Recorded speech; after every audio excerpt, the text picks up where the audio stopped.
देश के सबसे बड़े लोन देने वाले सरकारी बैंक भारतीय स्टेट बैंक ने 3 महीने, 6 महीने और 1 साल के ड्यूरेशन के लिए अपने MCLR यानी कि marginal cost of the fund based lending rate में 0.05% तक बढ़ोतरी की है।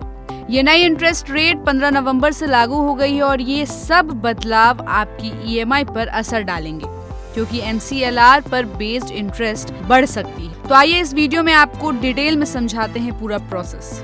सबसे पहले समझते हैं कि MCLR है क्या। तो किसी भी बैंक को जिस बेस रेट पर लोन देने की परमिशन होती है उसे marginal cost of fund based lending rate यानी कि MCLR के रूप में जाना जाता है। MCLR वो रेट है जिसका इस्तेमाल SBI लोन के लिए इंटरेस्ट रेट की काउंटिंग करने के लिए किया जाता है। 15 नवंबर 2024 तक SBI का 2 साल का MCLR 9.05% था।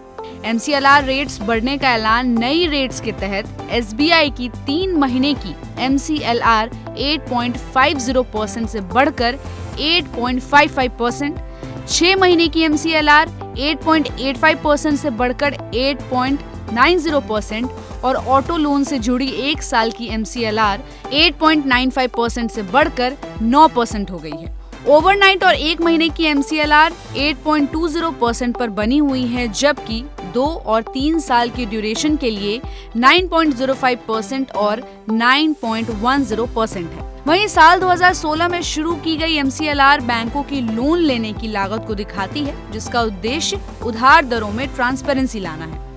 MCLR से जुड़े लोन वाले बोरोअर्स को उनके लोन रिसेट ड्यूरेशन के अनुसार नई रेट्स लागू होती दिखाई देंगी।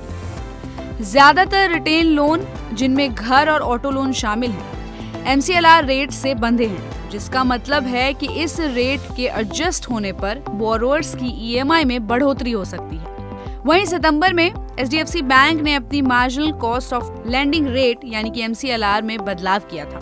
अपडेट की गई MCLR रेट अब 9.10% और 9.45% पर एनुअल यानी कि प्रति वर्ष के बीच है। एकमात्र बदलाव 3 महीने की MCLR में 0.05% की बढ़ोतरी की थी, जो अब 9.25% से बढ़कर 9.30% हो गई है। तो स्टेट बैंक ऑफ इंडिया के इस फैसले से अब आम जनता पर लोन और EMI का बोझ बढ़ जाएगा। तो इस पर आपकी क्या राय है, हमें अपनी राय कमेंट बॉक्स में जरूर दीजिए।